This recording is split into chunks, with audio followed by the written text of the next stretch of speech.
Hello जी, कैसे हैं? जैकी फिर से एक और बार आपके समक्ष आ चुका है। चलिए शुरू करते हैं।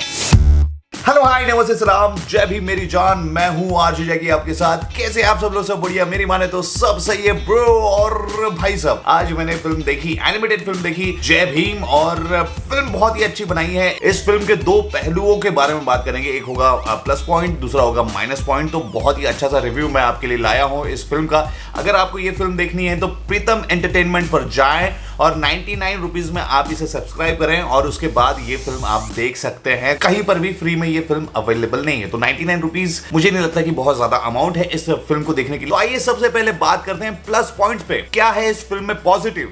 तो सबसे पहले बात करें फिल्म के बैकग्राउंड स्कोर के ऊपर, तो बैकग्राउंड स्कोर बहुत ही अच्छा है। म्यूजिक बहुत अच्छे से कंपोज किया है, हर जगह जहां पे भी म्यूजिक फिट किया गया है बहुत ही अच्छा लगता है। और साथ ही साथ फिल्म को जो नरेट किया है रजा मुराद साहब ने अपनी भारी सी आवाज में, वो फिल्म में अलग ही जान डाल देता है। बाकी बाबा साहब की डबिंग किन्होंने की, इनका नाम मुझे पता नहीं चला, क्योंकि एंड क्रेडिट सीन में सिर्फ डबिंग आर्टिस्ट के नाम आ रहे थे।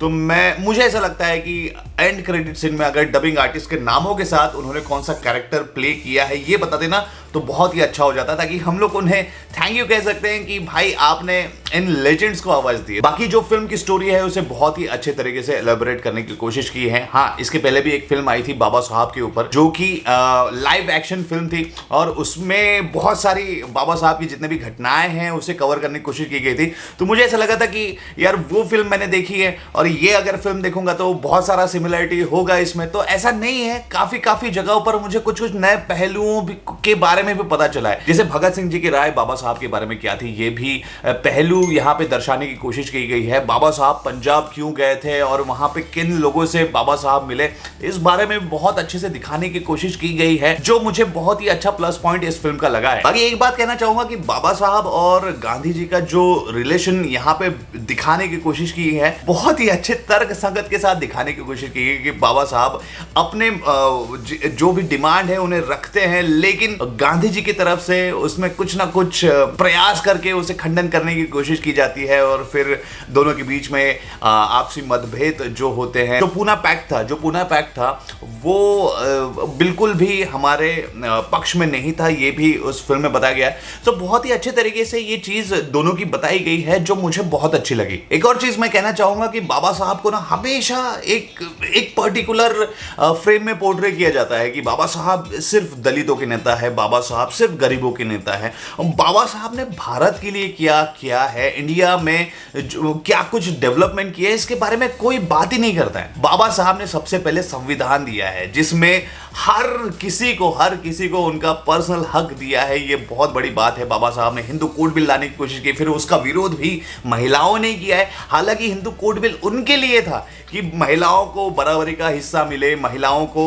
नौकरी में बराबरी का हिस्सा मिले, महिलाओं को जायदाद में हिस्सा मिले, ये सब चीजें उसमें शामिल थी। और उसमें एक डायलॉग भी है कि बाबा साहब कहते हैं कि आज महिलाओं को समझ में नहीं आ रहा है, लेकिन फ्यूचर में जाके वो खुद इसे मानेंगी। अब कितने लोग मानते हैं, कितने लोग नहीं मानते ये नहीं पता, लेकिन ये भी एक पहलू दिखाने की कोशिश की है। और साथ ही साथ भारत में बहुत सारी जगहों पर प्रकल्प बनाए, जी हाँ, नदियों पर डैम बनाए गए हैं, और वहाँ पे पानी संरक्षण करने की योजनाएं भी बनाई गई है। ये भी बाबा साहब की ही देन थी। इस चीज को कोई बताता नहीं है और एक तरफा रवैया ये करके पेश किया जाता है, और आजकल के बच्चों को भी वही बताया जाता है। अब हाल ही में एक क्लिप रिलीज हुआ था जहां पे प्रिंसिपल साहब कह रहे हैं कि संविधान बाबा साहब ने नहीं लिखा है, डॉक्टर भीमराव अंबेडकर ने संविधान का एक लाइन भी नहीं लिखा है। ये बहुत गलत स्टेटमेंट है। अब प्रिंसिपल साहब बच्चों को ये सब पढ़ाएंगे तो हिस्ट्री तो चेंज होगी ना, तो ये सब नहीं करना चाहिए। खैर, एक और प्लस पॉइंट की बात करें तो वो है रमाई,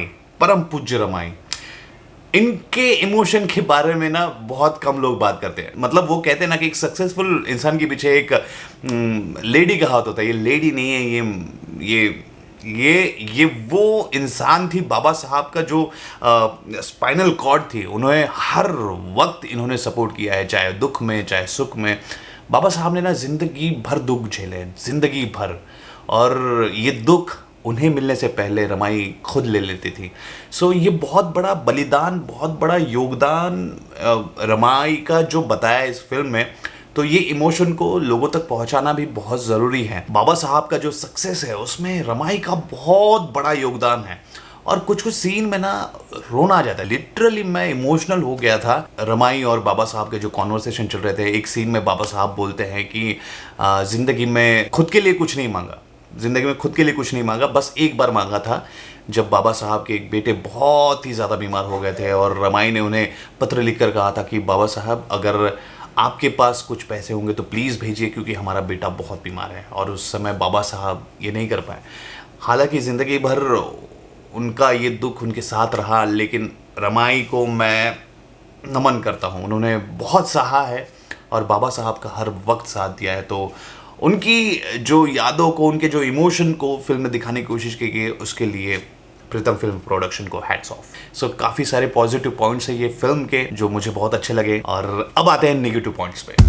खैर, ये नेगेटिव पॉइंट्स को कुछ भी तरीके से गलत मत लीजिएगा। इस नेगेटिव पॉइंट्स को मैं बस एक फिल्म रिव्यूअर के तौर पे बताना चाहता हूँ कि ताकि आगे आने वाली जो फिल्में हैं वो इंप्रूव हो सके। ठीक है, सबसे पहला नेगेटिव पॉइंट, एनिमेशन। उतना कुछ खास एनिमेशन नहीं लगा मुझे, लेकिन हाँ, जिस तरह से जिस बजट में इस फिल्म को बनाने की कोशिश की है, उस बजट में ऐसा फिल्म बनाना बहुत बड़ी बात है। इसके लिए मैं सैल्यूट करता हूँ प्रीतम फिल्म प्रोडक्शन को। लेकिन एनिमेशन और थोड़ा बेहतर हो सकता था। जितने भी इमोशंस है ना, इमोशंस जो भी, चाहे वो एंगर हो या फिर हैप्पीनेस हो या फिर सैडनेस हो, एनिमेशन में ठीक से नहीं आ पाया। और साथ ही साथ जो वर्ड्स है और लिपसिंग है उसमें भी मिसमैच मुझे दिखा। और एक माइनस पॉइंट की बात करूंगा कि कुछ कुछ जगहों पर फॉली इफेक्ट नहीं देने के कारण कुछ कुछ सीन में ना जान थोड़ी कम पड़ जाती है। फॉली इफेक्ट मतलब जो फिल्मों में एक जान डालने की कोशिश करते हैं, अगर आप चलते हैं तो चलने की आवाज़, आप अगर घोड़े पे हैं तो वो घोड़े की आवाज़। सो कुछ कुछ जगहों पर मुझे फील हुआ कि कुछ कुछ जगहों पर फॉली इफेक्ट नहीं डाले गए,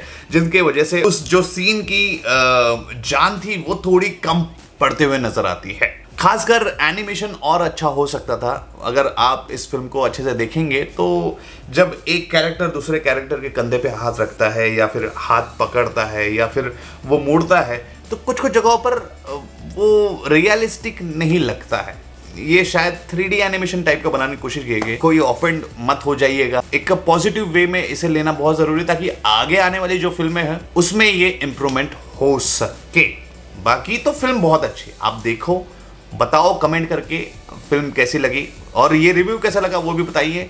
और क्या है, बाकी सब सही है, बाकी सब सही है, बढ़िया है।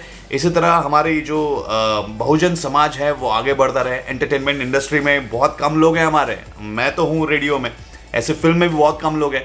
सो हमें इन इंडस्ट्री में आना बहुत ज़रूरी है और अपना खुद का परचम लहराना बहुत ज़रूरी है ना। बाकी मिलता हूँ अगले वीडियो में, तब तक लाइफ में कुछ भी हो जाए दिल पे हाथ रखने का और दिल से कहने का, जय भीम मेरी जान।